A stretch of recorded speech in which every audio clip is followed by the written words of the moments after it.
Don't forget, if you're needing financial advice, somebody to just do your books for you every month so that you don't have to, do your taxes every year and you don't even have to think about it, please check out Molly Morris at m3virtualaccounting.com. Molly has been an absolute godsend for me, and you can have a completely free consultation with her where she will talk over what it is she can do for you, what you're looking for, and she is really affordable.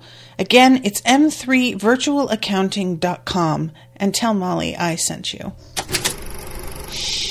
This is an Unspoiled Network podcast.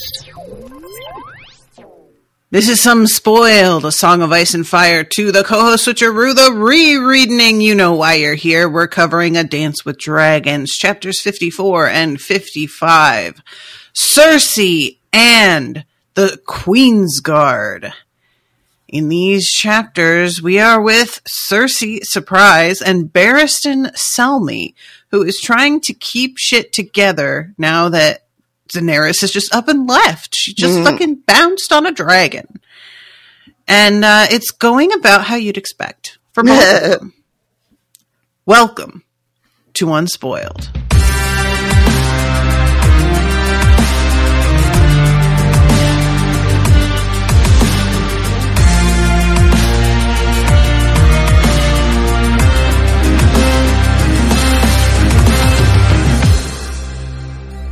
Monsters are dangerous, and just now kings are dying like flies.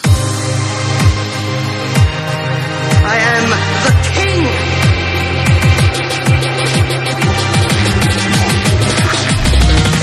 Fuck the king. Welcome to the show, everyone. I am Natasha. I'm Rashawn, and I just want to say, first and foremost, those fucking locusts were poisoned, goddammit. They were indeed. I thought maybe you had, but no, you backed off of it, and I just had to let it go. But, yep. They were fucking poisoned. Indeed. I knew it. It just still doesn't make sense, though. Like, because, you would think that they would give her favorite treat, and they did not. But maybe he It doesn't sound like they thought it through particularly well. Yeah, like maybe he just doesn't know his new bride well enough to know what her favorite snacky snack is, which really is a failing on your part, sir. What kind of husband are you? You don't know my favorite snack. You can try to poison me with some fucking bowl of peas. That's not going to work, because I'm not going to eat them. That's not how you poison me. Thinking of like those wasabi peas that were popular in the 90s for a minute there? Well, no. You know what? I'll tell you something about those wasabi peas. I bet that they are delicious, right? Whenever I see people eating them, I've never had them because I don't like peas. But also, I am aware that I don't like a very specific type of pea. It's like the green pea, and there are different types of peas. I'm not going to get into a whole thing about it because I don't really know all the different types, but there are different types of peas. 9 times out of 10, the pea that people are talking about is the kind that I don't like. So I'll be like, no, thank you, I'm good. But every once in a while, there's a secret pea. I don't know what this pea. I don't know what this pea is, but like I can give you an example. Like we used to shell peas at my grandma's house when I was little, and I could eat the fuck out of those. But are you talking about like snap peas? I guess maybe that's the difference. Where you eat the shell and they're real juicy and sweet. Oh, they're so good. They're so good. But if you're that sounds like a sugar snap pea. Mm-hmm. Just delicious. But like your regular garden variety green pea, I got no use for it. And if you're going to poison me, just, FYI, use a snap pea. Because otherwise, noted. Also, for like my trying future plans, in case you want to like take me out. Also, don't poison walnuts. I'm not eating those bitches either. Or poison me by sneaking walnuts into something I don't know is in there. Because then not only am I dead, but it's an allergy attack and you're off scot-free. Rashawn, why are you giving everybody instructions on how to hear you? I know that you have right now, You have got to keep that shit to yourself. I don't want to have to be on the stand with my recording playing, explaining how billions of people across the world heard you explain. I'm going to have to bring in one witness after another who listen to this show, and they're just going to tell some embarrassing shit about what our show's usually like. Ugh. I'm sorry. I am going through a rough patch.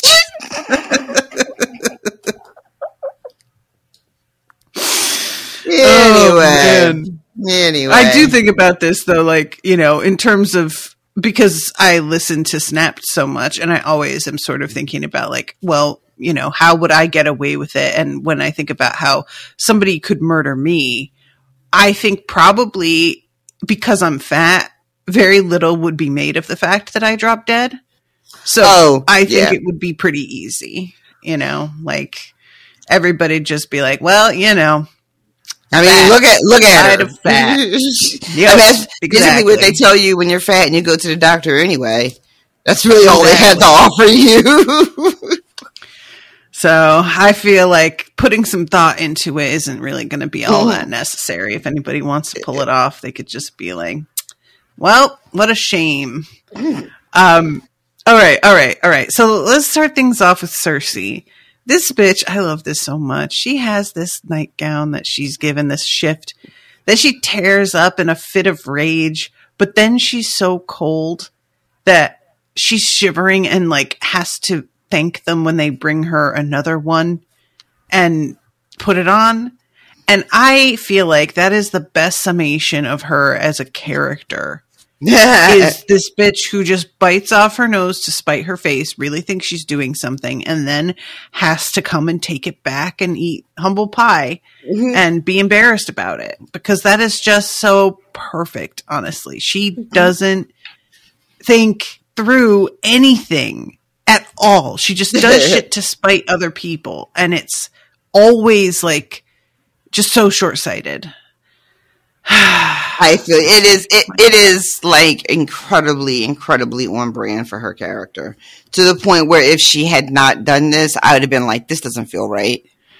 You know, like if they had been like, and she accepted the shift with grace and, you know, and gratitude, I'd have been like, get the fuck out of here. No, she didn't.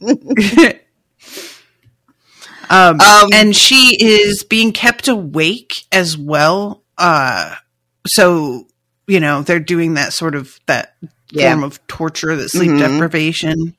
You know, I remember, like, so this, I know she's not out of jail yet, but she's, you know, after she makes her sort of highly edited, selective confession at the end of her chapter, she gets sort of upgraded to better digs and better food. But I remember from this show, how she was tortured, and it was pretty harrowing to watch.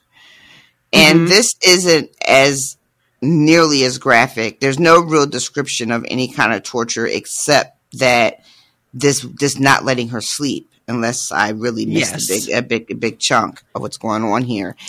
And yet I found this to be as effective as the torture and the scenes of her imprisonment on the show.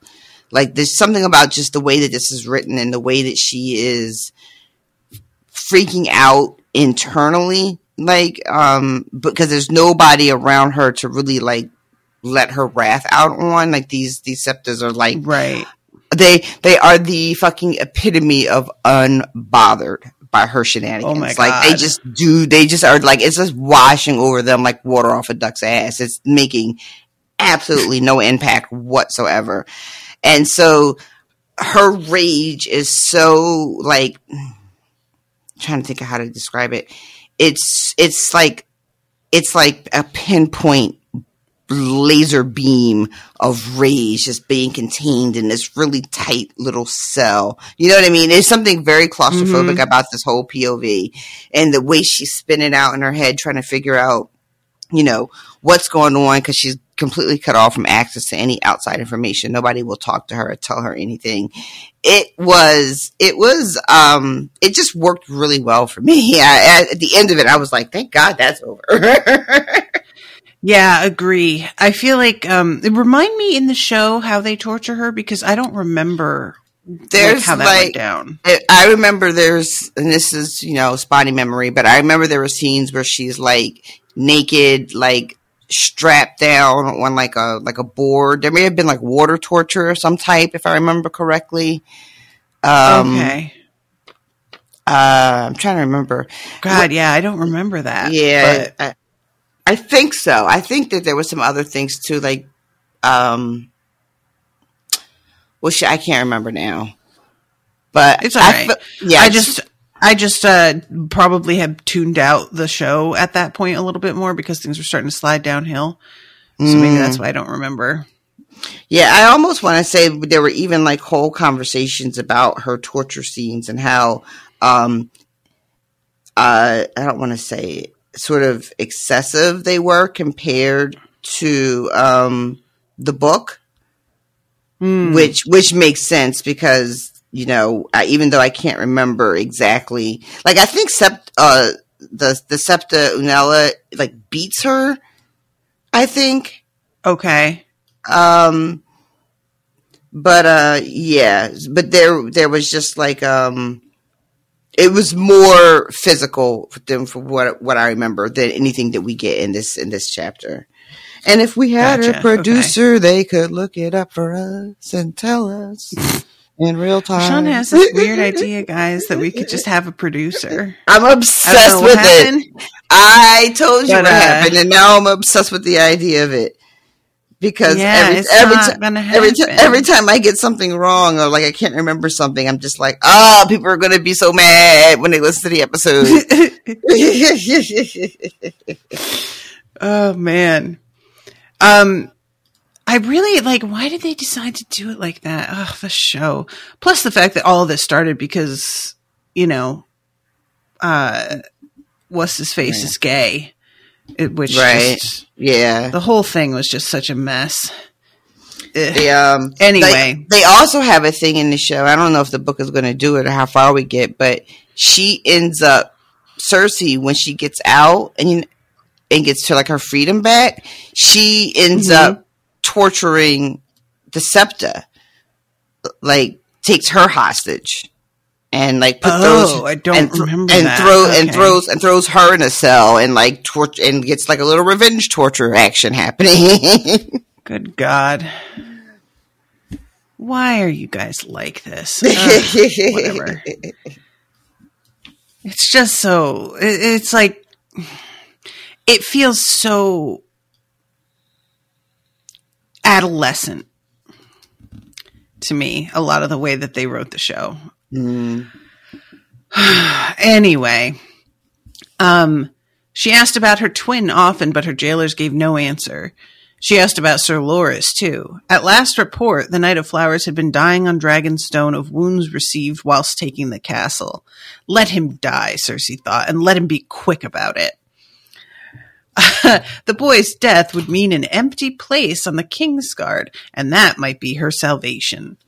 But the Septas were as closed-mouthed about Loras Tyrell as they were about Jaime. Lord Qyburn had been her last and only visitor. So, she's got 3 Septas that are watching her at all times. And, they, like I said, they make sure that she is barely comfortable. She's got this one blanket and an open window. So it's freezing most of the time. She has her shift and that's all. She's fed very little. She's not allowed to sleep. And they come in and just read to her from the 7-pointed star. And they don't otherwise speak to her or engage with her at all. And all she can think about is how she's been done wrong. It's really revealing in terms of how much she understands the way that things have shaken out, that there's not even an inkling of I misjudged. It's always that I have been betrayed. Yeah. False friends. Really, Yeah. Treacherous servants, men who professed undying love, even her own blood. Everybody had deserted her in her hour of need. But you surrounded yourself with this quality of people, ma'am. She's just like, even my good friend, you know, what's her name? Tana. Yeah. You know, she doesn't even blame my her. Good friend, the one friend at court that I had. No, you didn't. You didn't. You thought you did, and you still haven't figured out that was nothing? Yeah, she doesn't even blame her for deserting her. She blames the husband, and he had left and took her one good friend with him. Yeah. It's everybody else's fault. It's you know, it's not, and none of this is chickens coming home to roost for her. This is all just, you know. That sentence made complete sense, but when you started off with none of this is chickens, I had no idea where you were going. What was you about to say? Chickens coming home to roost. I got it. That makes a lot of sense. None of this is chickens. Yeah, all right. That's a new thing we're saying these days. I mean, to be fair, none of it is. So, I mean, it does stand on its own. None of this is. Have you seen? I think I told you about that TikTok account where this guy just makes up new slang, and some of it really feels like it works quite well. And you're just like, man, maybe that's going to be a new thing now. That's kind of the style of shit that he'll come up with. None of this is chickens. But yeah, you're 100% right. Like she's never the one at fault. It's just never happened. She doesn't see that ever. Yeah. She's also in some, like to live that way. I mean, I've met a couple of people in real life who live like this, and I'll tell you what, it is unpleasant to be around. It is. Bet it is no good for anyone involved. They are insufferable, but you know what? It's funny because in the same way that Cersei is sort of very charismatic in her way, you know, and you're drawn to her, and she actually happens to be, you know, conventionally very beautiful and all that stuff. Sometimes a person like the people that I have known have also been like really charismatic. You're sort of like kind of drawn to them because I really don't like throwing around diagnoses as just like adjectives for people's behavior, but sometimes I can't think of like a better way to describe someone, you know, but like a lot of times narcissists will be, you know, very charismatic and just like, you know, you get like swept up into the chaos that is their life that makes them like so interesting or whatever. And then after a little while, you start like clocking shit. You're just like, oh, why is there always like with the drama with you? There's like always some like, what? Oh, it's you. You are the drama. Surprise, surprise. Yeah. So she's constantly thinking about Jaime and when is he going to get there. There's a moment where she's thinking like maybe Jaime wouldn't help, and then she's like, no. I can't believe that. He absolutely will come. Qyburn had sworn he would see that her letter reached her twin. And later on, she has a conversation with her uncle and finds out what's up with Jaime, and she's just assuming that her letter didn't reach him. If he didn't show up, that's the only reason that he didn't come. Because, and when she finds out, of course he would. The last that Jaime's been seen was in the company of Brienne. She's like, "There's no way he would have chosen that ugly fucking bitch instead of coming to my aid." So, which is such a weird take. Like. You could, and there's so many different ways she could have said that. There's no way he would choose her over me. There's no way he would abandon his sister for, you know, whatever this woman is saying needs his attention. But no, it's like specifically, oh, I remember that ugly big bone bitch. He would never. Yes. And again, it's always her versus other people. There's never extenuating circumstances that could be understandable about why whatever he's involved with her might take precedence, because there is context that she doesn't understand. No. It's always as simple as, do you want to fuck me or her? Yeah. And there's only one answer to that. It's Cersei versus everybody all the time. Like, all the time. It's, you know, she is just out here fighting for her life in her head against every single person that exists, you know, except Jaime had a pass for a little while, but even that, you know, didn't last. She just cannot see herself as anything except a victim of other people's treachery, other people's short-sightedness, the gods' short-sightedness of making her a woman, when clearly it would have been better if she had been, you know what I mean? God. Like, I forgot about that one too, yeah. Yeah, it's just like, they're really assholes for that. Like, they did it on purpose just to fuck with her. Oh, man. This woman, it must be tiring to just really be like, everybody's against me all the time. There's no peace. She knows absolutely no peace. And that is one of the reasons why she's so erratic and such a poor judge of character, and it lacks the ability to read a room and all of these other things that we've said about her. She has no peace of mind. She is constantly, that little hamster wheel is constantly spinning, and she can't see anything clearly, you know? Yeah. So this is what happened. You know, and the fact that she ends up like, you know, like, I know it was ages ago, it was a whole other book ago where we got like the buildup of how she ends up being arrested. But this is like if hoisted on your own petard was a person. That's the expression, right? Yeah. Like, this is almost 100% of her doing. Almost entirely her doing. Everything bad that's happening to her right now. She, you know, kind of had a hand in setting in motion. Just one bad choice followed by another bad choice. One misstep followed by another misstep. One misjudgment. When they talk about the people that have abandoned her, and as she's going like over her little council over and like where they all are now, and that what are the Targaryens that are black? What are they? I keep wanting to say V something. I can't remember. Yeah. But you know who I'm talking about, right? His name was like Arlan or Orlan or something.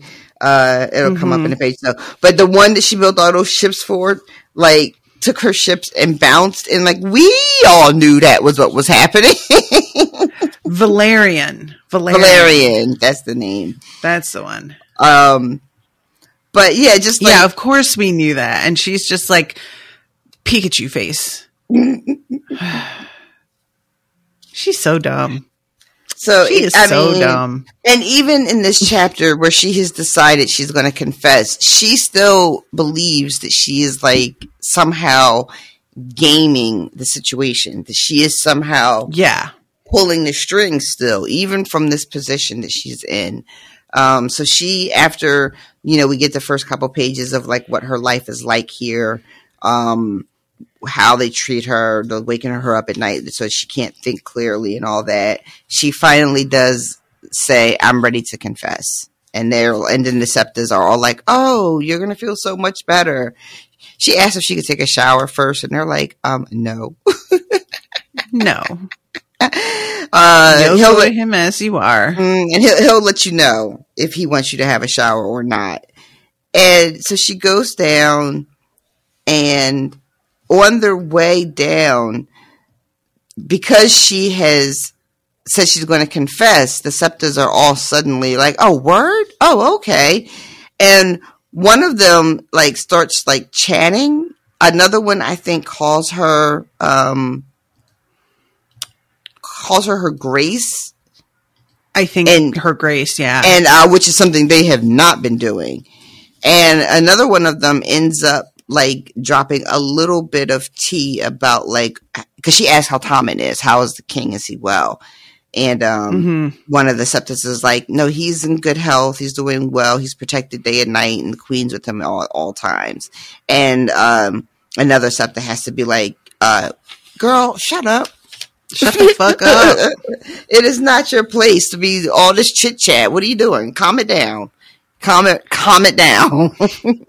We also get he's with the queen at all times. I'm the queen. Oh my God. In Cersei's head, as usual. But she swallowed and smiled. She really thinks she's so convincing. There's something about that particularly that she always thinks that she's really getting one over on other people when she just doesn't realize how transparent her efforts at these things are, that I find very like secondhand embarrassing, you know, especially being in her head and hearing how contemptuous she is of everybody else because she believes she's fooling them.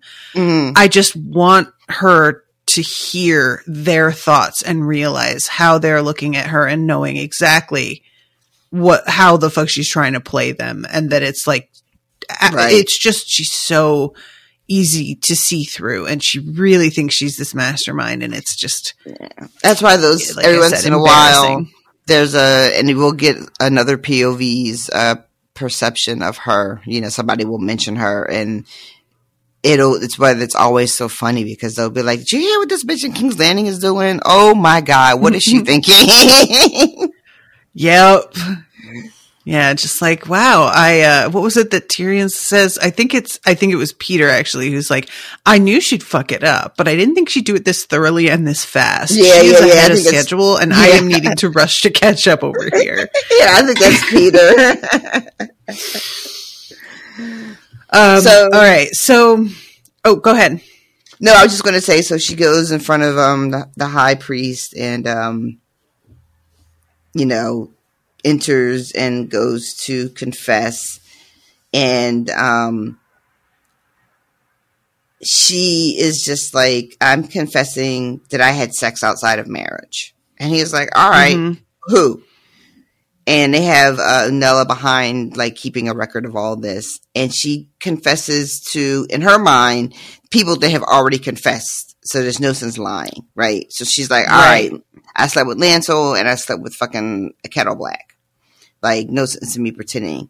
And then she's like, all right, well, you know what? It's better to confess too much than too little and get caught lying again.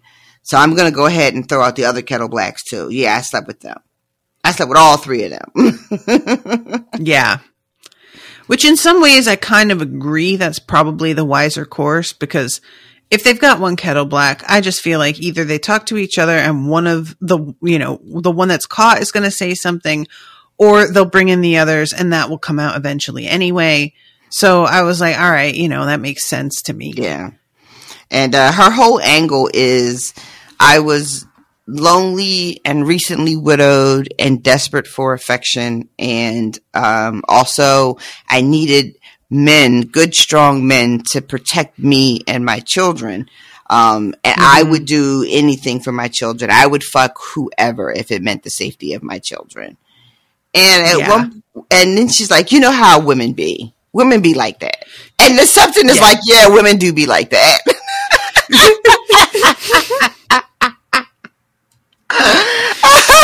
Oh God, there was something about that I was just like, Jesus Christ. She's just like, yeah, this reminds me, there's an episode of Parks and Rec where somebody is out on a hunting trip, but they didn't tell anybody that they didn't get their license, so they could get fired from their job and they could potentially get arrested.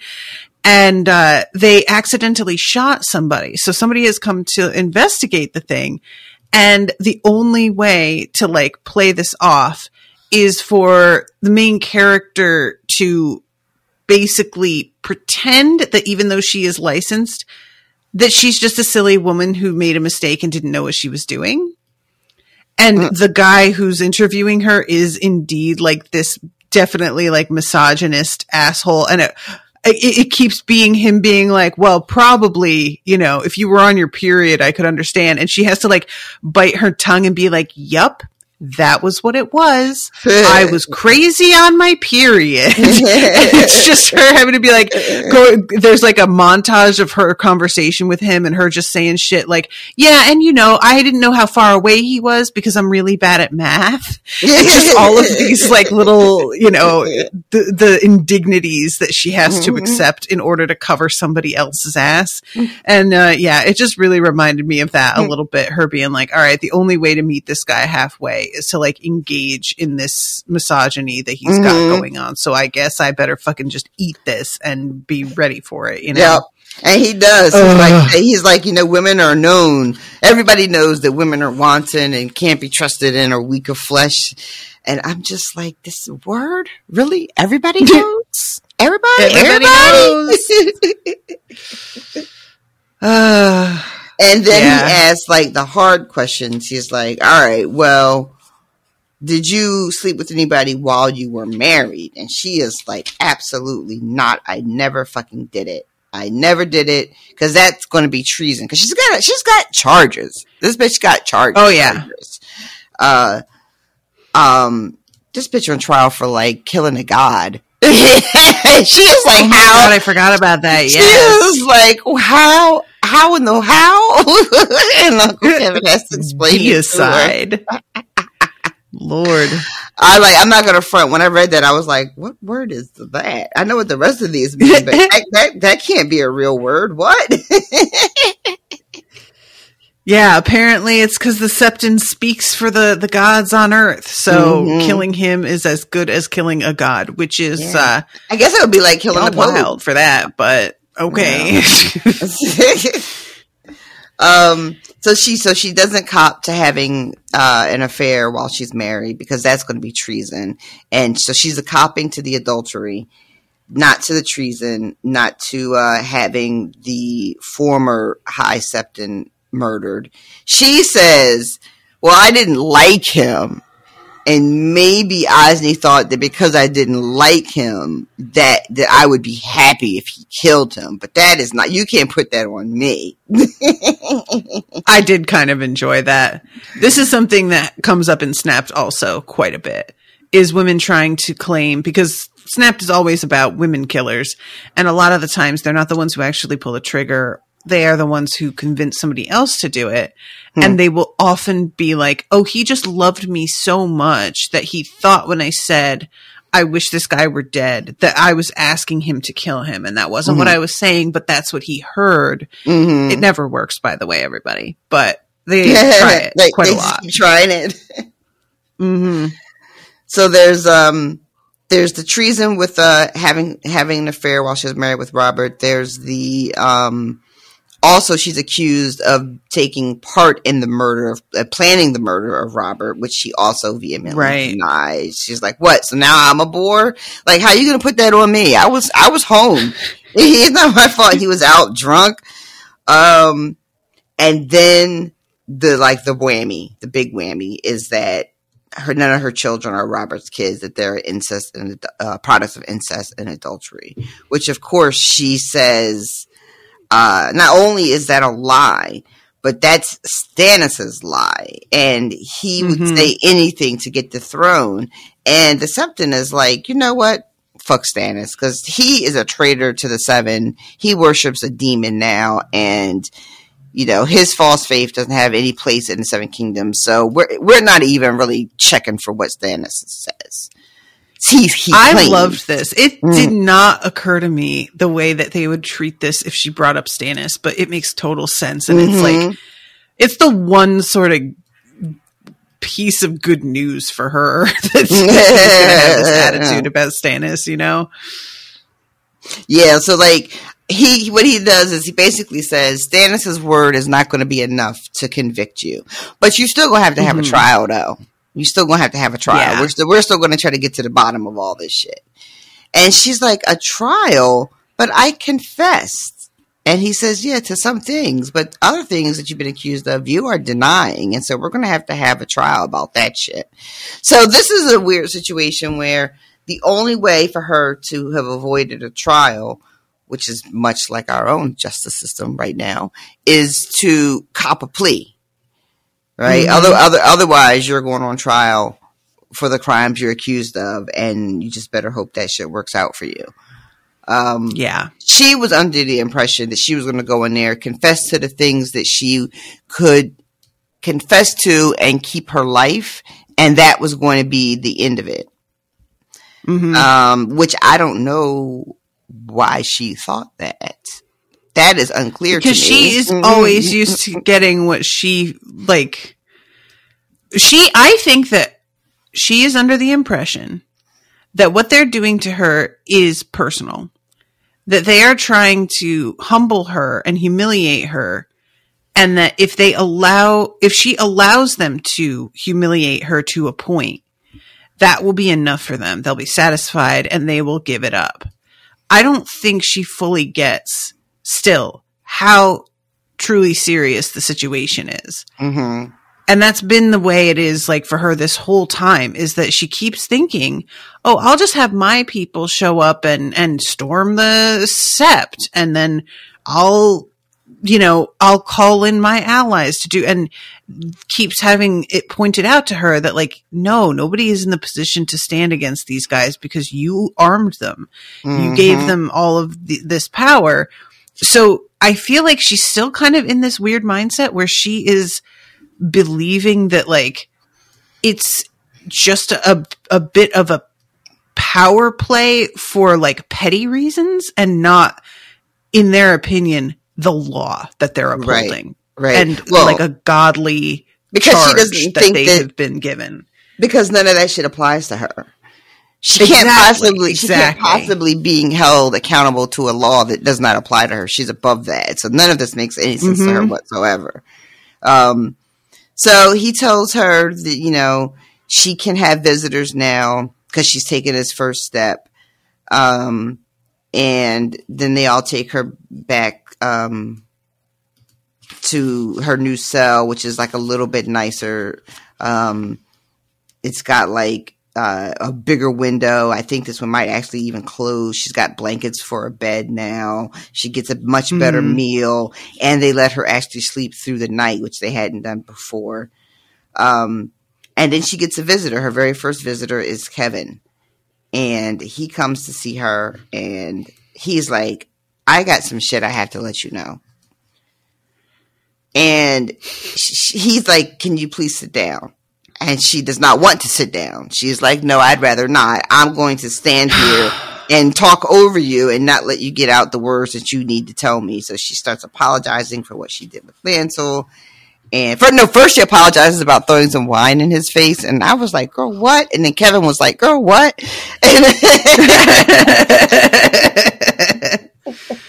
Oh, that was really, I forgot about that. He's just like, you think that's what I'm mad about? Oh my God. I forgot about it. Right? Shut up. Sit down. And so he is trying to tell her some very important shit.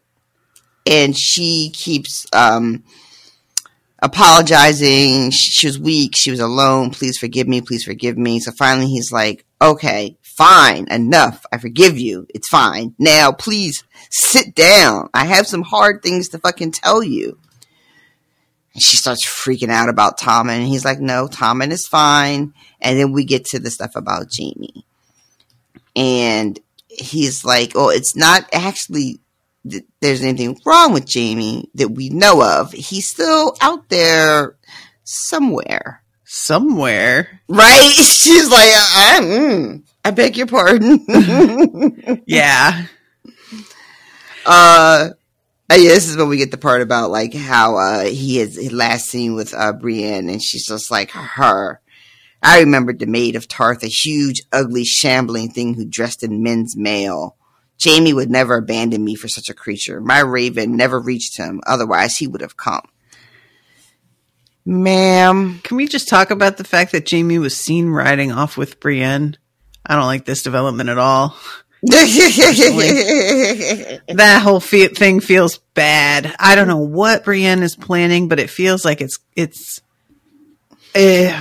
I mean, I don't like it. Yeah, it doesn't look good for our boy, does it? Not at all. Nah. Not a little bit. I mean, I guess it's the off chance that Lady Stoneheart is actually very reasonable and forgiving, and Stoneheart is just sort of an ironic nickname, you know, like when you call a fat guy tiny, you know, really, she's not.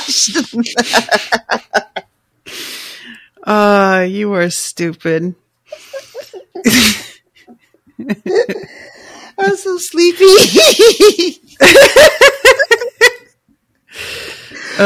Same. You know, like that's. I mean, because otherwise, this does not look good for Jaime. I cannot imagine a world in which Brienne stands and watches Jaime be murdered. But I can also not picture how else this is going to go. Like, maybe not to sidetrack off of the Cersei POV to get into a Jaime POV that we're not even reading right now. But unless somehow they are able to convince Lady Stoneheart that they really have upheld their part of the deal, they just haven't been successful, but they have been looking for her girls, and that Brienne has been searching for Sansa, and that they never gave up on finding them. But otherwise, no, him riding off with her when we know where she's taking him, it doesn't look great. Yeah. Oh boy. Yeah, and then he tells her about her daughter, which I should have predicted that this would be the reaction, but I was still taken off guard. This bitch is immediately like, "Oh, Tyrion did that." Well, I was like, "Oh, what?" He lost his nose, so clearly he's going to take an ear, because that tracks. What the fuck are you talking about? Utter and complete nonsense. Even it's Kevin is like, out of control. Kevin is like, you are seeing shadows everywhere. She's like, Tyrion is made of the shadows, or whatever the fuck she says. Oh my God. You see him in every shadow. He's a creature of the shadows. Oh God. And don't get me wrong, Tyrion is like out here cursing Cersei's name and wishing death upon her, but he didn't have shit to do with any of this that happened in Dorne. No, and he wouldn't fuck up Myrcella to do it. Nope, at least certainly would not. The old Tyrion wouldn't. I don't know about our new Tyrion that we've been dealing with, but I think not still. So.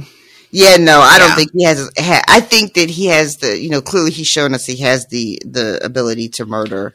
Like, he will take a life if he has to, but I don't see him taking his niece's life because she's not done anything to him. And I want to say Cersei knows this, but I really don't think that she does. No, I don't think she. I don't think that she does know. I think that she truly does believe, and has for a long time, like we've talked about plenty of times before, that Tyrion is like would ruin a demon. Yeah, he's a demon, and that he would murder her children just to get at her, like that, because that's something that Cersei would do. Cersei would definitely murder your children because she didn't like you. So for her, that's like a natural thing to do. So why wouldn't he do that? Yeah. Then he tells her about that, and then he also tells her about the walk.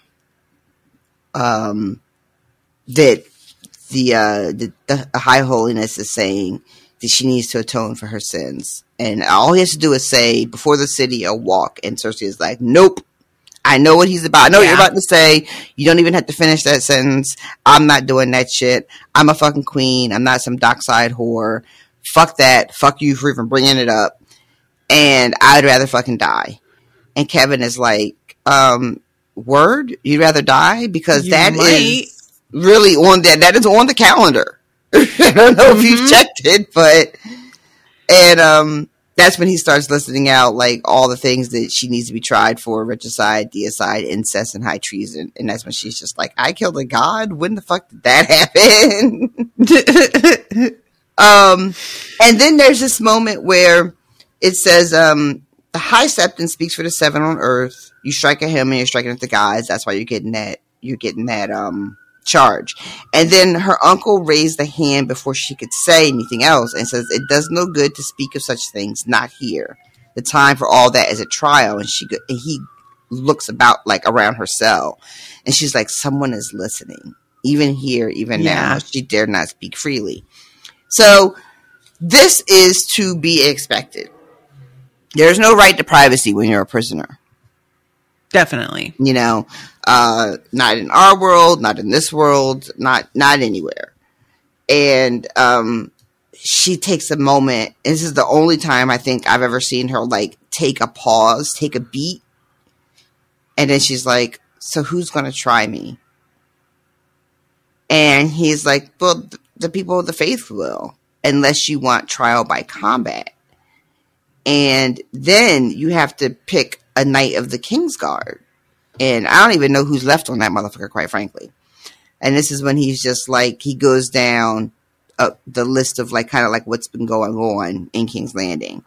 So Kevin is now the regent. So he's ruling in Tommen's name, which is quite the come up.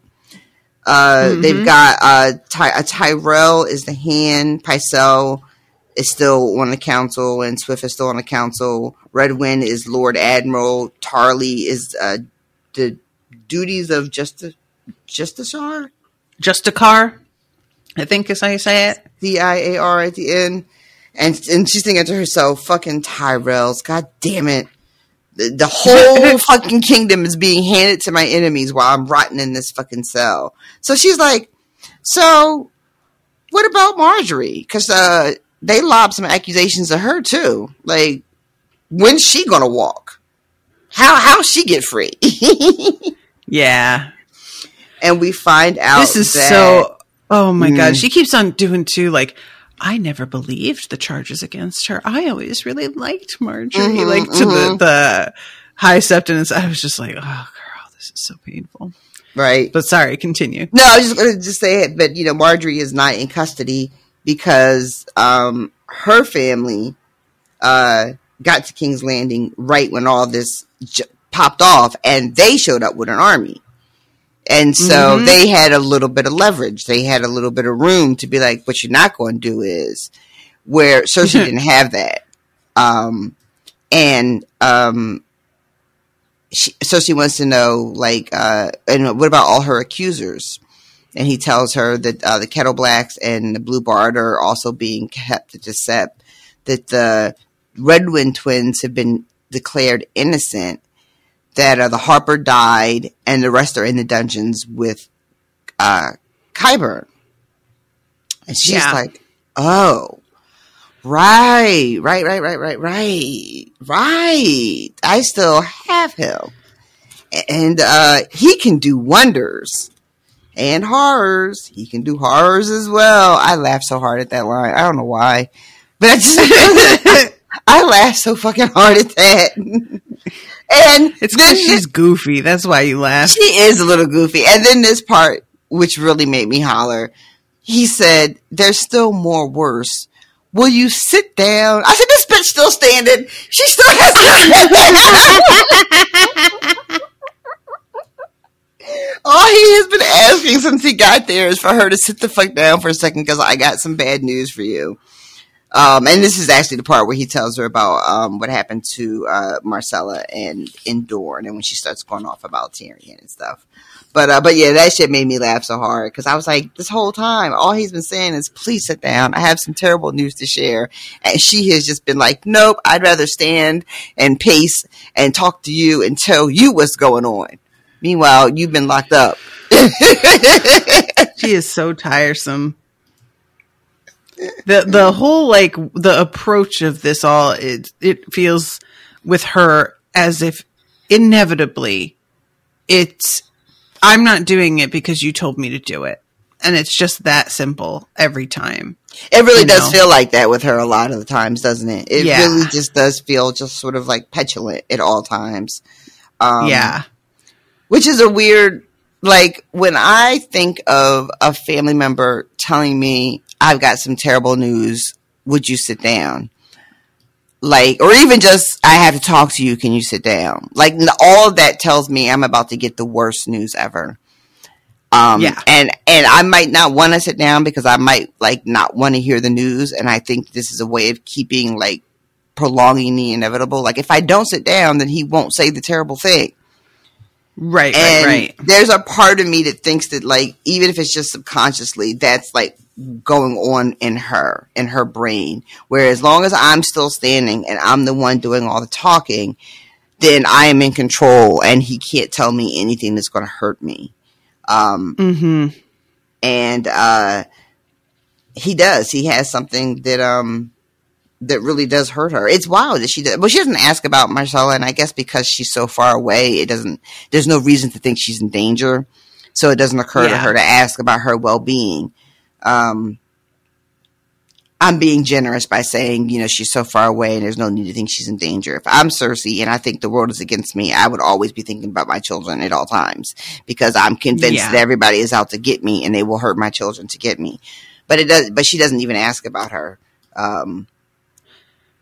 Until her and this is the sort of thing that can sort of like this with the fact that she doesn't ask. I'm not trying to say that like, if you don't immediately think of your children first at all times, then you're a bad mother.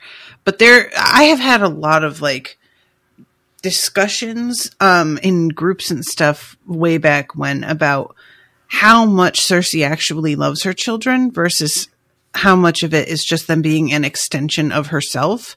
Mm-hmm. And it's moments like this and the fact that she doesn't ask about anybody that doesn't immediately pertain to her situation and whether they can help her that make me feel like I don't think that she really loves them the way that some people like to give her credit for.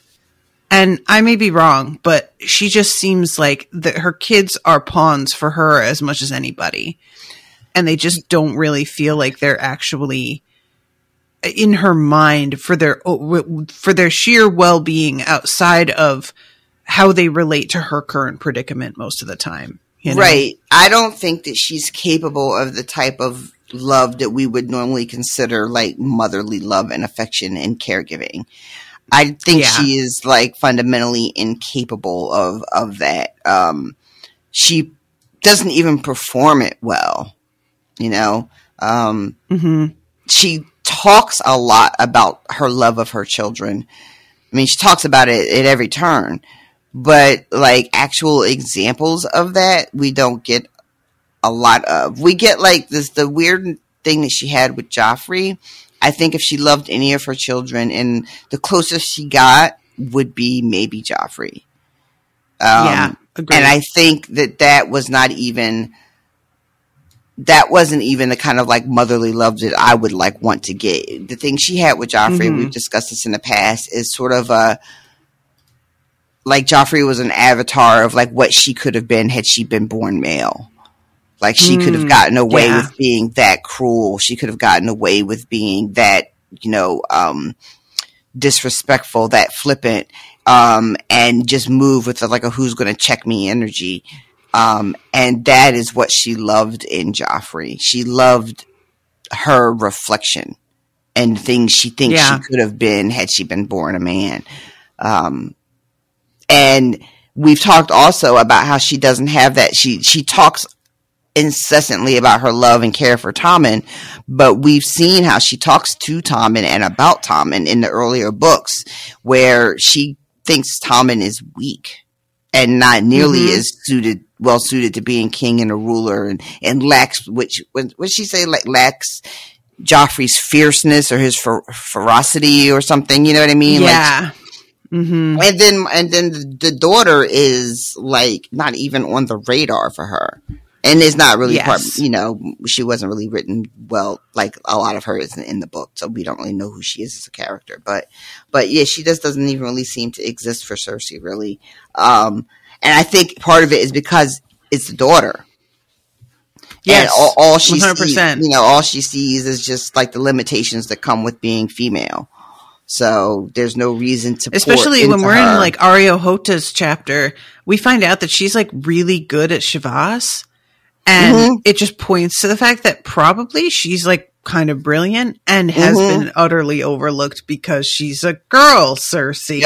Yep. So instead of trying to right the wrongs done her, Cersei is just focused on still getting what she wants through her children. Yeah. And then her POV ends with this, there's an empty spot on the Kingsguard, and it needs to be filled because, quote, Tommen has to be protected. That's her like motivation to her uncle here. And then she says, she's like, the king can give any man a white cloak. Tommen's a good boy. You just tell him who to name and he'll name him. And Kevin is like, all right, so who should it be? And Cersei doesn't have an answer, but she says, Qyburn will know. She thinks to herself, my champion is going to need a new name and a new face because we all know who it's about to be. And he's supposed to be dead. So you can't just be like, go give it to the mountain. So she's like, go see Qyburn. He's going to know. Uncle, if you trust me, I know we've had our differences, but for our blood's sake and the love you bore my father and for Tommen's sake, please just go to Lord Qyburn on my behalf, bring him a white cloak, and tell him the time has come. Bum, bum, bum. And we're going to go down to that little cellar of horrors and get Franken, what'd they call him? Franken Mountain. Frankengregor, that's what it was. Yeah. Franken Mountain is ridiculous. I don't know why I said it. Apologies. Hey, it was close. It was close. So we're approaching that point here. Now it's time for our Barristan. Bless him.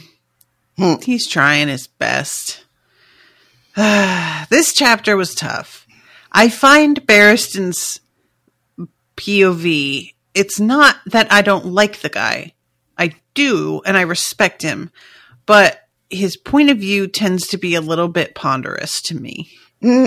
Everything is just, by the book. A lot of, suspicion that is very basic. The kind of, of course you should be suspicious. Of course you should be questioning this.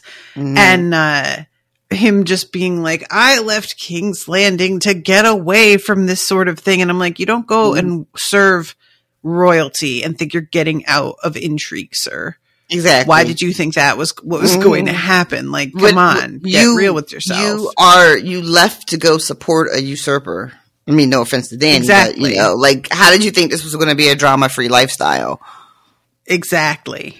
But, it's just a lot of the same sort of thought over and over again with him. And I just got a little bit impatient.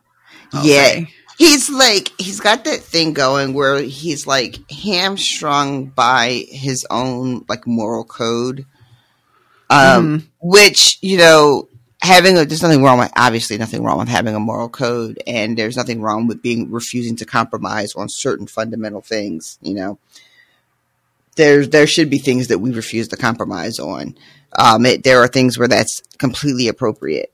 But he is out here still adhering to the rules of a Queensguard with a queen missing in action and treachery and fuckery afoot everywhere around him. It's all up in the palace. It's like the first opening is we find out that Belwas is dying from the poison locust. That the Shave Pate has been stripped of his command. The Unsullied had gone to their barracks. Some other Unsullied, along with Jogo and Dario and some other people, were still hostages. That some of her Khalasar had been dispatched to search for her. Even Miss Sandy has been replaced because the king did not think it was appropriate to have a child as his herald and one that had been a slave. And now he, Selmy, is finding himself sort of pushed out because loose ends. Resnek is saying that the king wants his own men to be around him when he holds court. And it says there was a time when he thought this dismissal would have been a blot upon his honor. but that was in Westeros. In the Viper's Pit that was Marine, honor seemed as silly as a fool's motley. I mean, was King's Landing not also a Viper Pit? Exactly, right? It definitely, it's like it's feeling very xenophobic to me, you know? Just like, oh, these people don't know about honor because they're just savages. So it doesn't matter here the way that it would amongst real people. And he keeps fucking addressing the king as your grace, and they keep getting really salty because it's supposed to, because it's and whenever they talk to Daenerys, I'm always like, oh, your radiance, your magnificence. And I'm just like, ugh, gross, stop it. But I forgot that was their sort of their etiquette. You know, that was how they addressed their royalty. And he keeps saying your grace. So it's equally funny because when in earlier books, when people don't like call Stannis your grace, you know, or whomever, like properly, they get so bent out of shape about it. And it's just funny. It's funny to see like the same sort of attitude, the same sort of thing happening just in a different culture. Where your grace is like, from Westeros, your grace is like the highest thing you could say. And someone being like, that is disrespectful. You stop calling me that right now.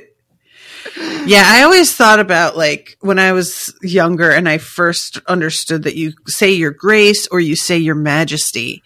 And I remember the first time I really stopped and thought about it and was like, your majesty? Really? Who came up with this? Like, it's wild, right? I was I just was like, that is what's the word I want? The audacity of it. You know? Yep. Just the sheer like, wow. Oh, we're just gonna go with the like highest level word and just be like, yeah, and that's what you are. That's you. I mean, your grace is wild too. Like, it doesn't seem like it because it's such a simple word that we use all the time. But to call someone your grace, that's like putting them right up there with God. That is right up there. It's so weird, man. Just our relationship with like power and the way that the cultural norms and traditions, we're weird. Human beings are strange creatures. We are so strange, and the fact that we invent all of these systems, you know, we just come up with them. We're just like, hey, this is going to be a thing we do now, and then we just all start to do it. And even if it doesn't make sense or it stops making sense, we just keep right on doing it until another big thing happens, and then we're like, we're not doing that anymore. Now we're doing this other thing. How dare you keep doing the old thing? Everybody knows we don't do that thing anymore. That's one of my favorite parts, is how we'll just decide some shit is like tired and we know that's not how we do anymore. But why, like, for how did all of us come to the, somehow we all know though, and we just moved on. And now the old thing is seen as, you know, language evolves and that's how it works. But it is really funny to me how then it becomes it's so accepted that anything other than what we have all now decided is the fake word. Like radiance. Why is grace less appropriate than radiance? There's no reason why it should seem more offensive to say grace. They're both absurd. There's the other one too. On their face. Like, where they call them your worship. Or there you go. Yep. What? What? Exactly. Oh, God. But, so yeah, this is, most of this is just Selmy looking around and being like, I don't like the looks of any of this. Yeah. I don't like where any of this is going. There's something that happened with Grey Worm that cost, it says Hizdar's blunder with Grey Worm had cost him the Unsullied. When his grace had tried to put them under the command of the Brazen Beasts, Grey Worm was like, nah. We're actually free. That's a quote. And we answer to who we want to answer to, and to who we want to answer to is our mother. And if she's not here to tell us what to do, we're just going to go home, or we're going to go chill someplace else until she gets back and tells us what's up next. And I love the idea that Hisdar was under the impression, I guess, that because he's like the prime suspect in the poisoning, right? At least for Selmy in this chapter, we're thinking, he's thinking that Hisdar is really behind all of that. And I guess he thought that Daenerys would die and then everything that was hers would just become his, including her people. Mm-hmm. And that starts not to pan out. And then he starts dismissing people and he also doesn't really have anybody he can trust, because Hisdar's Kingsguard, for lack of a better term, are people he pulled from the fucking fighting pit. Yeah. It's not a great look. He seems to think that really this makes him look strong somehow, but it's like very janky. It's super janky. It's super janky. This is like hiring sellswords is low-key janky, but they get away with it because it costs so much money. So because you have to be rich and power enough to afford it, you kind of get away with it. But hiring them is still a bad look. This is like 4 notches below hiring sellswords. Like that's how like janky it is. And I just don't know. It's embarrassing is all I'm saying. It's a little embarrassing. And why don't you, sir, have a crew already in place that you can trust? Like, it's weird, right? Mm-hmm. It's a little fucking weird. That's all I'm going to say about it. Yeah, that one has been like on my mind as well. Look, I'm going to tell you something here. We don't find out the answers to a lot of this stuff in this book. I believe it. So I don't actually know exactly the deal with him. But Hisdar is such an obvious suspect that I'm starting to think it's not him. Just because he is so front and center to be suspected, and the whole thing. There's a point where Barristan is like, I can't stop thinking about how he didn't eat any of the locusts, but he kept urging Daenerys to eat them. And I was like, he didn't urge her, though. He was like, oh, you should try those. They're good. And then he dropped it. And that was it. If he really wanted to make her eat them, he would have put a lot more effort into them, and he wouldn't have let Strong Belwa sit there and chow down on them at all. Like, that's going to be a dead giveaway when this man a dead giveaway, literally, when this man just keels over. So, I really don't know. Maybe it was a Resnack. It could be. The perfumed seneschal? It could be. It very well could be. This is wild to me, too, that that she has flown away before the fucking Jorah and Tyrion being there reveal. Yes. All of this is definitely out of order from the show. It is so crazy to me that they went through all that trouble to get there, and that they're there at the fucking fighting pit, like in the wings, right? I don't know if they're set to fight that day or not, but they're kept wherever the slaves were kept. And she's there and then flies away before she ever sees them, which is so different from what the show did. And I don't know if like they find her before this book ends, or if she's just missing when this book ends, still like off somewhere on Drogon's back. I love to that everybody thinks she's dead, and Selmy is like, no, she's not dead. I refuse to believe it. People think that she like fell off the dragon because he's hit with a couple spears and twists and turns a little bit. People claim they saw her fall, and he's just like, nope. Yeah. Because he also believes, like me, that like if there's no body, then it don't count. Yes, definitely. He also mentions that she was that her hair was on fire. And I really love that detail, because she lost her hair when she birthed the dragons the first time. And they don't have that in the show. Her hair is still there. But I always really loved that detail. Right. So I feel like it's sort of a second rebirth somehow if her hair is burnt. Oh, I don't know how I much love of it's that. gone, but I hadn't even thought of that. That's wonderful. Oh, I love that. I had forgotten, too, that in the book her hair is burned off. Yeah. And I like, too, that he is just like, no. She was fucking riding that dragon. Like, y'all don't understand. She wasn't just, like, hanging on for dear life. She was fucking riding that motherfucker. Like, y'all don't even know what this really means. Like, y'all are... And they still have the other 2 dragons, in chains, which I was a little sad about, even though I don't know what I was expecting.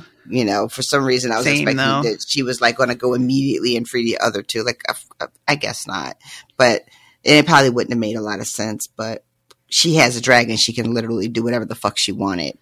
But we also find out that there was some friendly fire on the way out, and like 200 people burned.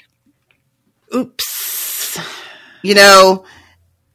I mean, I'm really sorry.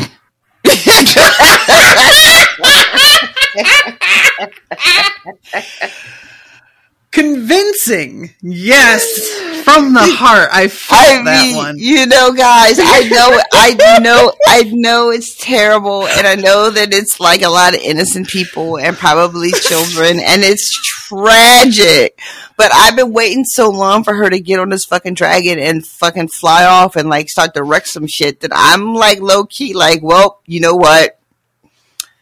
Sometimes shit happens. And I don't feel sorrow's prayers. Right? I don't feel like a good person when I say it. I'm sorry. It's not my best moment, not my finest moment. But like I really could not give a fuck. I was just like, well, y'all should have acted right then. How about that?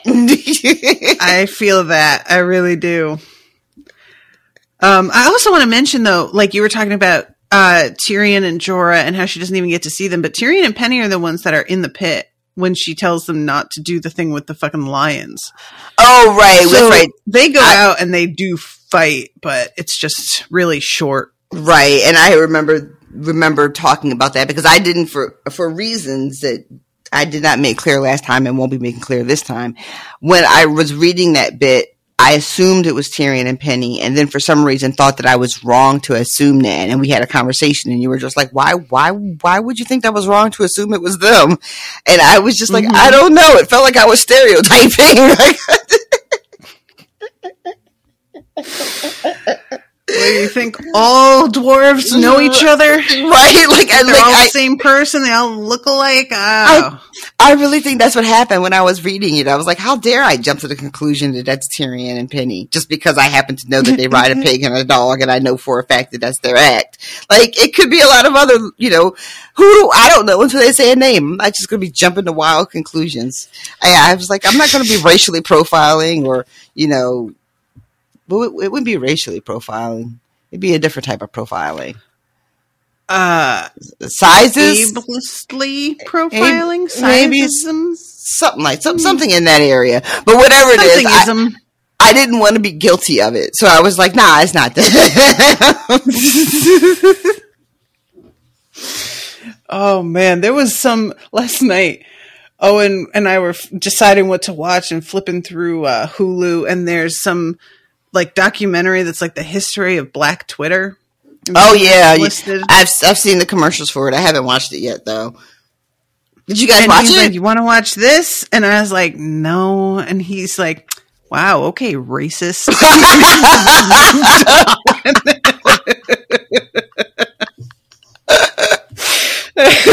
Every time he does something like that, I just fall out cracking up so bad.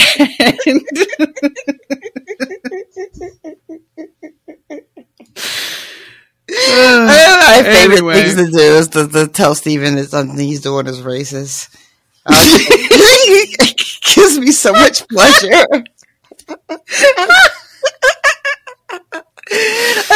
He'll just say something like really something stupid or whatever, or like he'll like use AAV or something, and I'll be like, that's racist, right? Just look at me. I try to keep as like as serious face as I possibly can while I do it, but I can't. I always end up laughing. And then no. This is I'm reprimanding you for real. And then his favorite thing is to call me racist. He goes, "You racist." You got a real problematic family structure going on over there. You gotta start that system over, Rashawn. It's rotten from the inside. I have a bad habit of I am a habitual light leaver oner. It is a problem. I am like the worst person. Like I never turn on a light when I leave the room. It is just a bad habit of mine. I've had it since I was a little kid. I've always gotten reprimanded about it. And I don't know. I just leave every light in this bitch will be on, Natasha. Every light. For no reason. All the time. And Steve just spends this day walking behind me, shutting lights off. So I tried to convince him that it was cultural.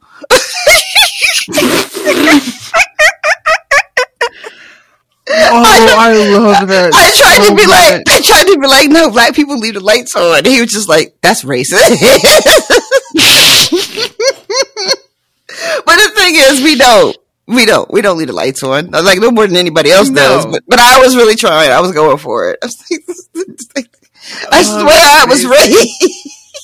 It's just a bad obnoxious. You gotta get in a huddle with your mom and be like, all right, look, I told Steven that it's cultural. You gotta support me on this, okay?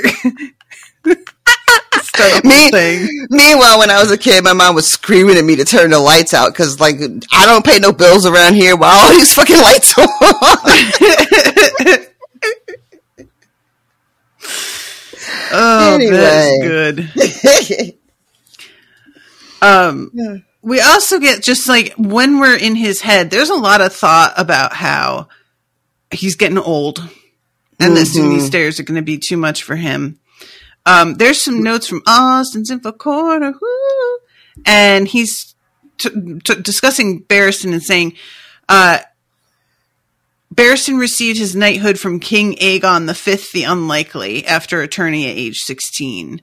And he killed the last Blackfire pretender, Malus the Monstrous, who you probably remember as the one with the second head. I do. Back fairly early in the reign of the Mad King, the king was taken prisoner by House Darkland, who had risen up in rebellion. While Tywin and his forces laid siege to the Darkland seat of Duskendale, a young Sir Barristan Selmy secretly scaled the castle walls at night and single-handedly rescued the king and smuggled him out of the castle. And the thing with him is that he keeps thinking about this stuff and being like, I did my duty, but then was it a good thing that I did? Because that dude was just bonkers. And I prolonged some real painful shit. And he keeps sort of coming down on the side of I did my duty and that was the right thing to do. I took a vow and I upheld it.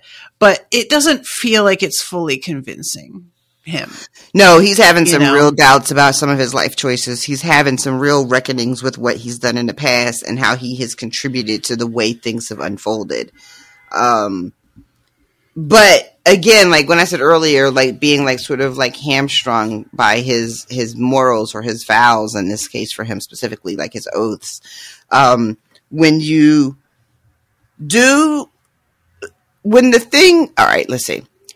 When you look at something very narrowly and you're just this is my job, this is what I'm supposed to do, so I'm going to do the thing. I'm going to protect the king, rescue the king, whatever it might be, right?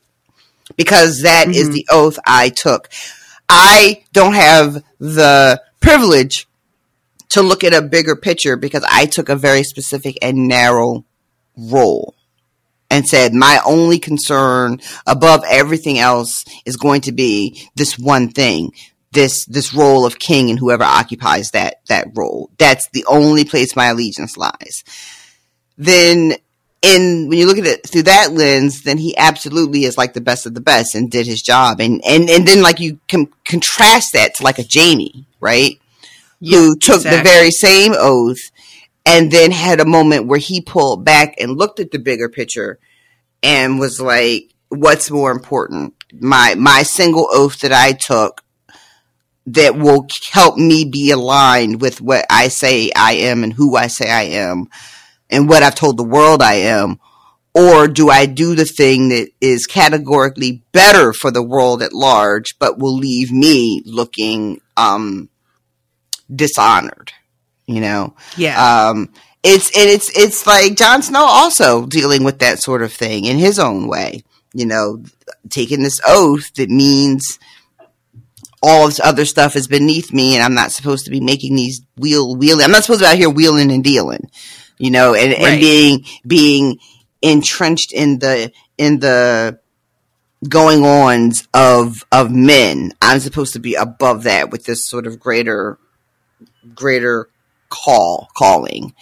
But in service to that greater calling, Jon has found himself having to like be grounded with, I almost want to say mortals, but Jon is also mortal. But the Night's Watch is like above men. You know what I mean? Or outside of men. Yeah. You know, I see that.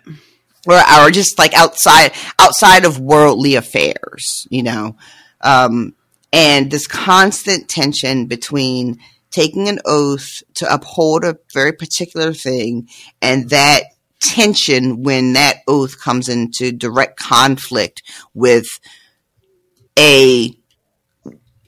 what is right and what is wrong moment. You know?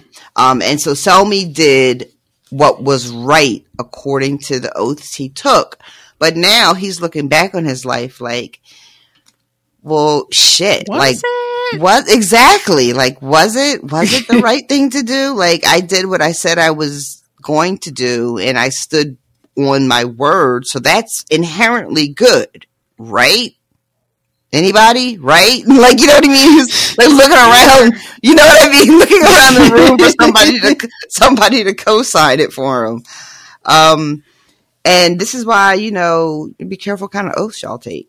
I'm glad it's not as common. Exactly. You know what I mean? I'm glad we don't live it. Like, can you imagine if we still lived like this? Like, where you were just taking an oath every fucking day to, you know, to one thing or another. Like, I guess the closest I got, like, I took vows when I got married, and I had to say the Pledge of Allegiance when I was in elementary school. And I did get baptized, but I fucking broke that vow so hard. So hard. But those are, like, the only three things I can think of that I've ever, like, pledged to.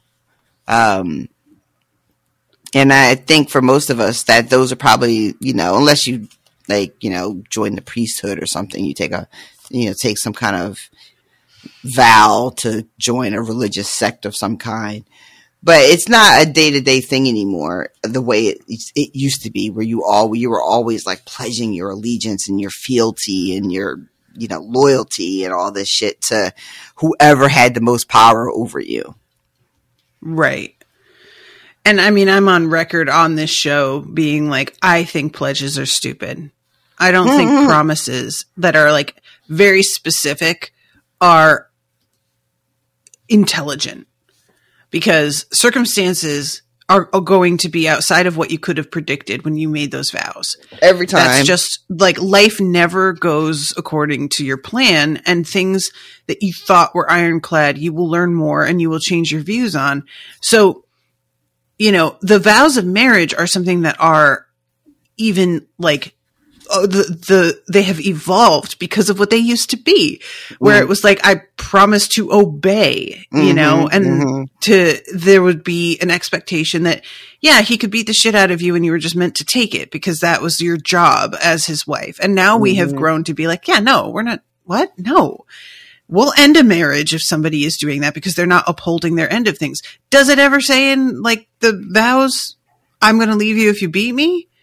No, we didn't have that baked in, but we began to understand like, well, that's just an unfair expectation. And that's kind of how I feel about all of it in general, is just like, I made vows to Owen that were general enough about trying to be a better partner every day, about like being aware of his needs and appreciating him. And those are all things that I feel are general enough that I can stand by them. But a specific type of thing that is built into like other vows, I feel like you're just setting yourself up to be in a situation where now you have to decide between, you know, I don't know. I feel like it's shooting yourself in the foot. I don't think that it's so much that the vows are general enough, but that they are things that you can have control over. Like you can maybe that's a fair way to put it. How you treat him. You know, you can control whether or not you appreciate him. You know, these are things that you have some say over. As opposed to, you know, vowing things that can happen that are absolutely out of your control, that, you know, that you can't do anything about, and saying, I'm going to behave a certain way no matter what. And that no matter what is what gets you in trouble. Because there are certain conditions in which I am not going to stay. I am not going to stay under every condition. I'm not going to, you know, promise to stand by you through every thing that could pop up. Because a whole bunch of shit could pop up that I didn't know nothing about, and I'll be damned. You know? Right, exactly. Yeah, being like, for better or worse, that's very open to interpretation. Like, what exactly is the worst? Yeah. You know, like, you know, you could find out some shit about the person that you've entered into this pact with, this covenant, and find out a whole bunch of shit about them that you had no idea about. And now you're just supposed to do what? Stay because you said some words? Lisa Tisa will tell you. Ciao. For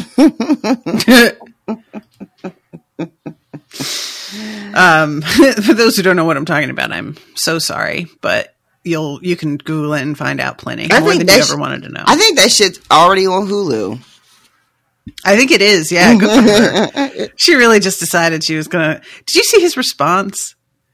Trying to be like, you know what happened? You cheated on me with Donald or whatever he said. Yeah. He just straight up made up a new character. Like, why would you even let us know who you are? I would forever shut up. Confident. If I was him. Y'all would have never known it was me. No. That's the point, though, right? Is that anybody who has the normal, like, response to things wouldn't have wound up in the position that he wound up in anyway. True. So, anyway, sorry, guys. I'm trying to see. Okay, so we haven't even gotten to the part where he is approached, Barristan by what's the name of this dude that he's talking to? Excuse me, because it's Miss Andy that comes up to him. She has like this really interesting ability to just sneak up on people. She did this to Daenerys all the time too.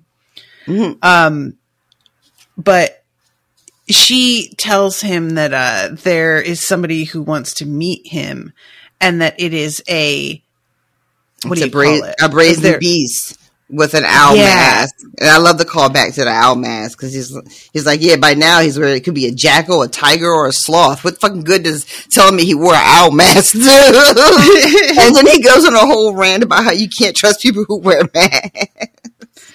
An honest man has nothing to hide. And I was just like, dude, you really are you're giving Ned Stark here, man, and not in a good way. You need to like get with it a little bit more. But yeah, she's like, he wants to meet you. And so he tells her to pass on the message that I'll meet him at night, you know, by the stables or wherever it is.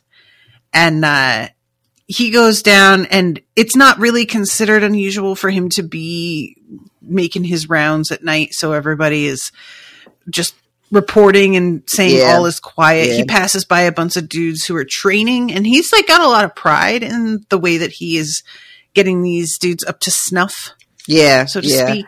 I do want to mention that there's a moment with Miss Sandy being like really sad about Daenerys and just wondering, like, do you think that they're going to, because she's like, hey, they're saying the Yunkai have these scorpions surrounding the city in case Drogon returns. And Selmy is just like, you know, it's not really that easy to kill a dragon in the sky. You know, lots of people have tried and nobody succeeded. And then she's just like, do you think they'll find her? You know, the grasslands are really, really big. And dragons don't leave any tracks, and he's just trying to convince her again, like to not convince her, trying to comfort her. And he's like, you know, her blood of her blood are looking for her. Like, who knows the Dothraki see better than Dothraki? They're going to find her. but he thinks to himself, if she still lives, but trying to you love her well. I know, I swear I will keep her safe. That's what he tells Missandei. I shall keep her safe. Yeah. And then thinks to himself, fucking, how can I protect her? I'm not even fucking with her. Like, I'm lying to this little girl and I'm lying to myself, low key. But then, then it goes, and then this is when he starts thinking about like Aegon, working for Aegon, and how he stood and saw the madness and didn't do anything to stop any of it. And then he goes and meets. And who is it that he meets? Who ended up being behind the mask? Oh, sorry. I was just going to say, I really wish that he would talk to Jaime and find out why Jaime, like, I don't know how many people Jaime told about the thing. I feel like it's nobody, but I really wonder what his opinion would be of Jaime if he were to hear how all that went down. I think it would have been wonderful, because I bet it would have changed by now. I think so too. I know that there were interactions. Let me see. I'm saying I know, like I know, and I'm full of shit. I feel like there may have been interactions at the very, very beginning of these stories when everybody was still in King's Landing and things had not popped off yet. Selmy was still, Knight's Guard. Jaime was still, still there. He was still a Knight's Guard, right? At the beginning of the books? Kingsguard. Kingsguard, thank you. And yeah, I feel like there was a little bit of disdain. Like Selmy looked down on Jaime. And I wish that Selmy had learned the truth about what Jaime did and why he did it, because I bet at the beginning he would have been like, it makes no matter, you took an oath, blah, blah, blah, blah, blah. But now in this moment, as he's reflecting, I would have loved if there had been a way for him to include Jaime in this reflection, because Selmy is just a different man now, Yeah. And I would have really liked to have had that sort of contrast between what he thought of Jaime before and what he thinks of Jaime now. But alas and alack. All right, so here it is. The dude shows up in a cat mask, and it's Skahaz Mokandak. Oh, that guy. And he says, cats go everywhere. If Hisdar should learn that you are here, who will tell him? Margaz? Margaz knows what I want him to know. The beasts are still mine. Do not forget it. I have the poisoner. Who? Hisdar's confectioner. His name would mean nothing to you. The man was just a cat's paw. The sons of the Harpy took his daughter and swore she would be returned unharmed once the queen was dead. Belwas and the dragon saved Daenerys. No one saved the girl. She was returned to her father in the black of night in 9 pieces, one for every year she lived. Yeah. I really want to know why the fuck they would kill this man's daughter, because that was the only thing y'all had going for you. And then you just killed her, and you made it so that there's no reason for this guy to keep his mouth shut now. You fools. You absolute imbeciles. Yeah. Fucking Selmy is just like, this seems weird though, because the Sons of the Harpy had stopped killing, and Hisdar's peace, and fucking goddamn name, Skahaz is just like, that thing is a fucking sham, first of all. Yeah. The Yunkai were afraid of a sham. They were afraid of our queen, of her Unsullied and her dragons. This land has known dragons before, and they did not want that smoke. So they... Again, a quote. Direct quote. But and then he says, but none of this doesn't matter, because what happened in the pit changed everything. It all that is moot now. And he also says she should have marched to Astapor. And this whole thing. Yeah. I mean, should she have marched to Astapor? I feel like she should have done something. That's where I'm at this point. I just feel like her sitting still was really the thing that fucked her. So now I'm more just like, whether or not it was Astapor specifically, just getting moving probably would have helped.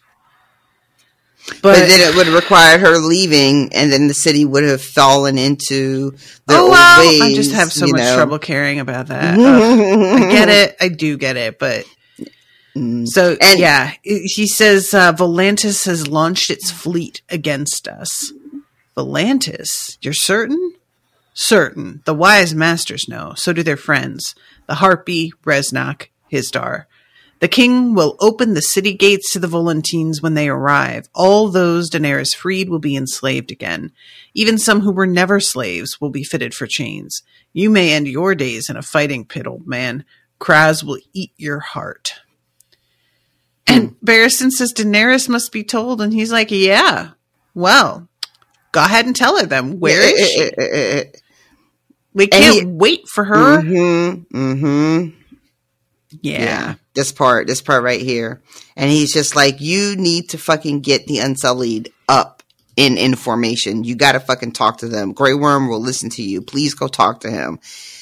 And now in his head, Selmy is like, this is fucking treason. This is conspiracy, because Daenerys isn't here to give her okay. And she's married, and that makes Hisdar king. And Selmy is still on his bullshit with the fact that he, swore an oath to protect the queen and thus her consort and all this.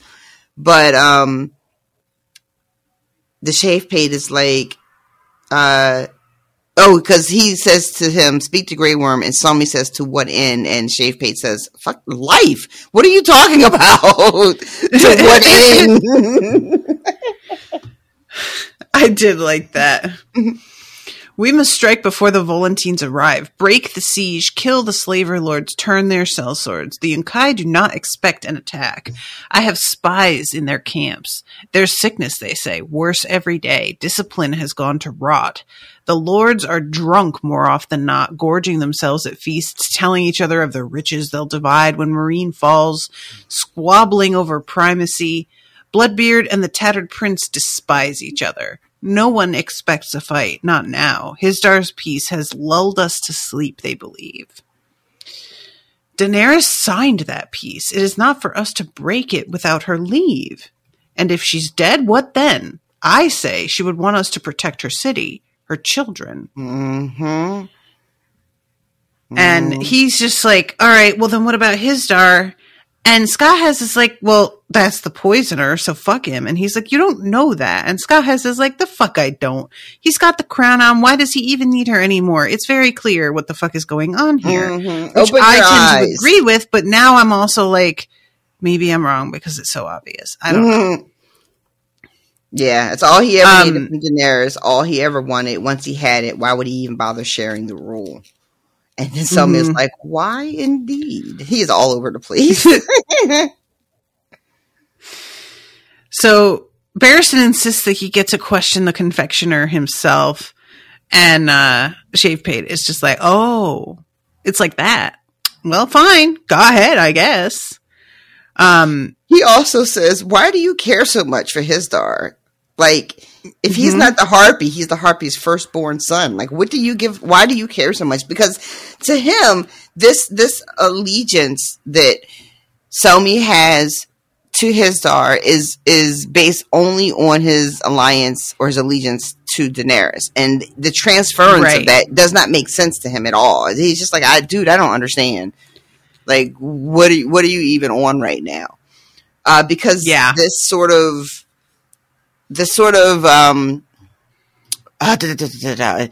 of like the way power moves and the way it transfers from one person to another, and you're just loyal because of the position, isn't tracking for the Shave Pate at all. It's not making sense. Like this idea that I was loyal to this king, but now the king's dead and his son rules, so now I'm loyal to him. Oh wait, now the son's dead, so it goes to the wife, so now I'm loyal to the wife. Like, he's like, dude, what?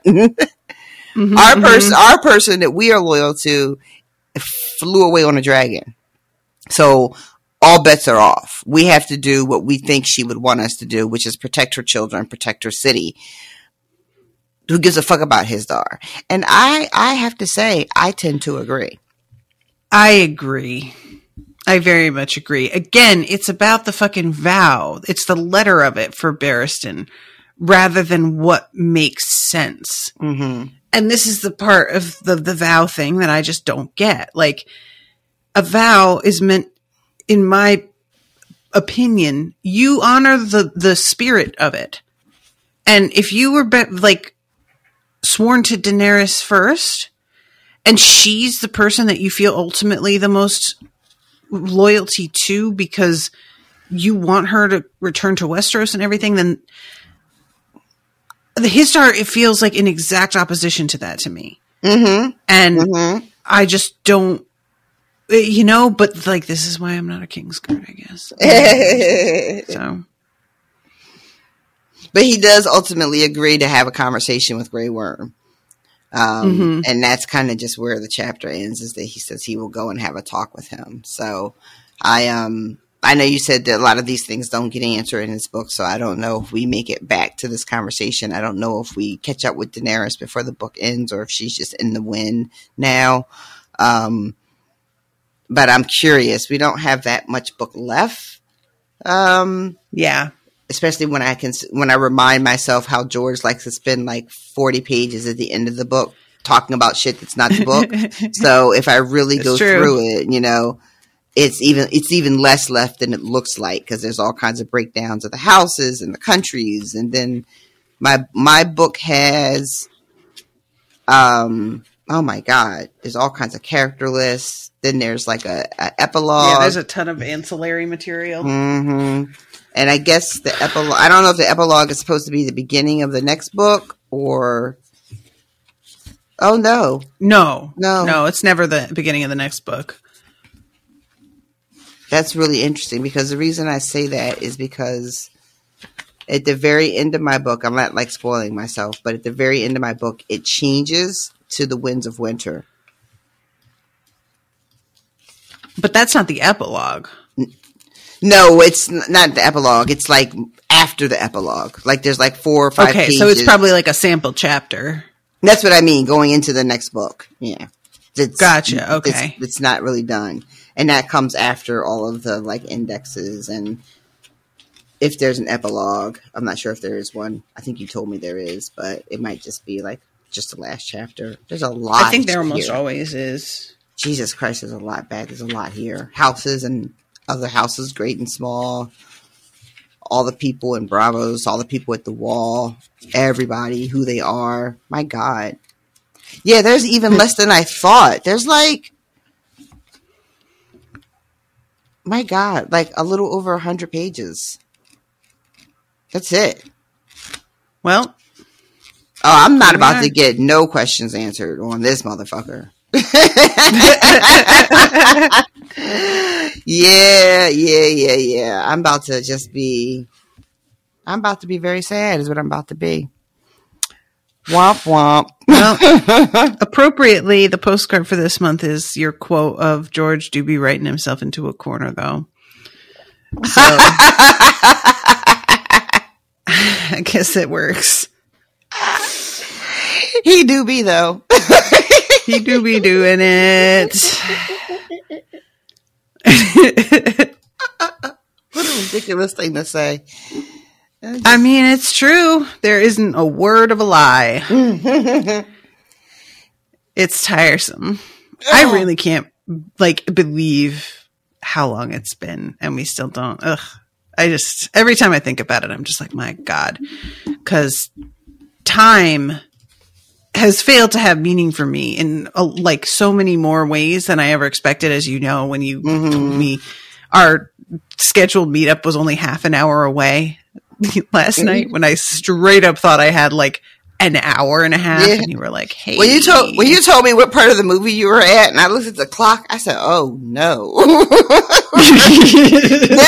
this bitch has no idea what time it is." Your girl is absolutely time blind, and it is fucking creeping me out lately how wrong I am about shit.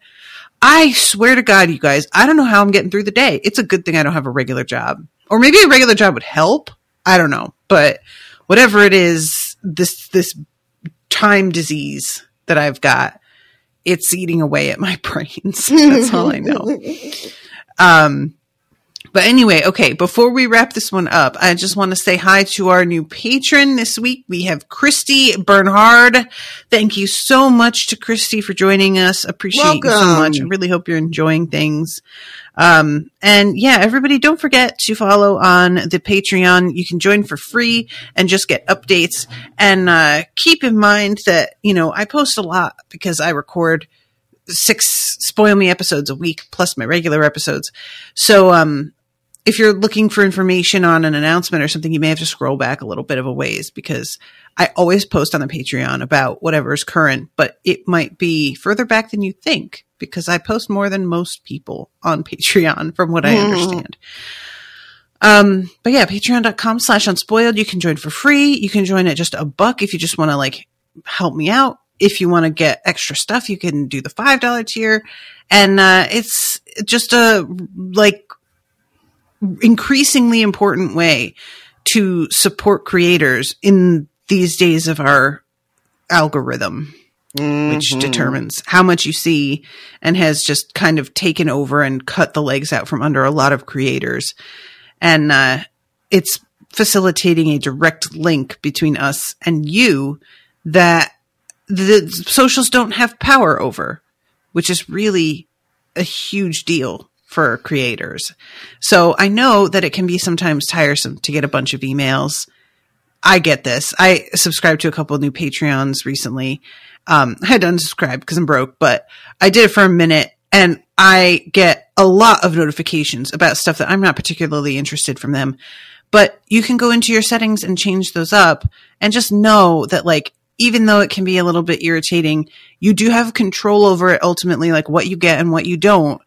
And it is the lifeline for creators to be able to actually get in touch with you. Just make sure you know, are keeping in mind the ultimate point of all of this, which is to weaken this stranglehold that social media platforms have over our livelihoods, which is where we sit right now. Yep. And they can yank it away whenever they want. Anytime. You know, I'm watching a lot of creators get their platforms demonetized for different reasons that are never very clear. Sometimes it's just a fucking a gang attack where they'll get swarmed because they get mass reported. It's usually, you know, marginalized communities and members of marginalized communities that are the most vulnerable, but it can happen to anybody. And you know, any way to sort of circumvent that and have a direct connection with your creator. I mean, God forbid Patreon should, you know, ever start engaging in fuckery and go kaput. But it really is one of the, like, most of the people that I follow, the content creators, are just like really where it's at is on Patreon. And I was supporting a couple of different people for a little while, but I also had to cut back because, you know, times be hard. But they do be. But like when I, you know, but yeah, like Patreon is really like the lifeline for so many people, us included. Yeah. Yeah, and there's, you know, when stuff gets cut off on platforms, there's like no recourse. They could do it with or without a reason. They don't need one. And there's nobody to talk to and reason with about it. So and it's so just, many people lose they really so have you much, by the balls. So much hard work, so much content that they've created that they put out is just like gone in a blink of an eye. And it's like devastating. Yeah. A woman that I follow on TikTok recently got her account demonetized, and she also has a Patreon, but she was, you know, TikTok was also how she made money, and she put a lot of content up, and she shared an opinion that a lot of people from a very specific demographic took umbrage with, and reported her account. It's the who you want to be in a conference room with conversation that I told you about. Really? Yeah, they reported her so bad her account got demonetized. Yeah. See, I made a TikTok about her TikTok. So if anybody's interested, you can go to mine to see. But the fact that they reported her is just proof of exactly the fuck her point was. And they don't see it. Don't get it. Don't see it. And they don't see it. Yep. Yep. That sucks. Jesus. Yeah. But anyway. Well, join Patreon, everybody. Patreon.com/unspoiled. And Patreon is going to start engaging in an algorithm, but not like because there isn't like a regular social feed on Patreon the way there is on the other platforms. What they're going to start doing is if you have pledged to a particular creator and their content is similar to somebody else, they're going to be like, you might be interested in this person as well. They also have a Patreon, which I think is ultimately a good thing, because there are times where nobody's going to have eyes on me. I don't have the money for advertising, and I rely solely on word of mouth and luck. So if they can throw me in the face of somebody who is pledging to a much more popular podcast because I am similar in any way, I feel like that's all to the good. Yeah. That's not a bad idea. Yeah. So keep your eyes out for that, guys, and follow their breadcrumbs sometimes. Maybe you'll find somebody cool that you like that's new. So, all right, that's it. Thank you all again so much for joining us. Appreciate you. Thank you, Austin, for your invaluable help and notes and whatnot. And until next time, toodaloo, motherfuckers. Bye, guys. Joffrey, Cersei, Walder Frey, Meryn Trant, Tywin Lannister.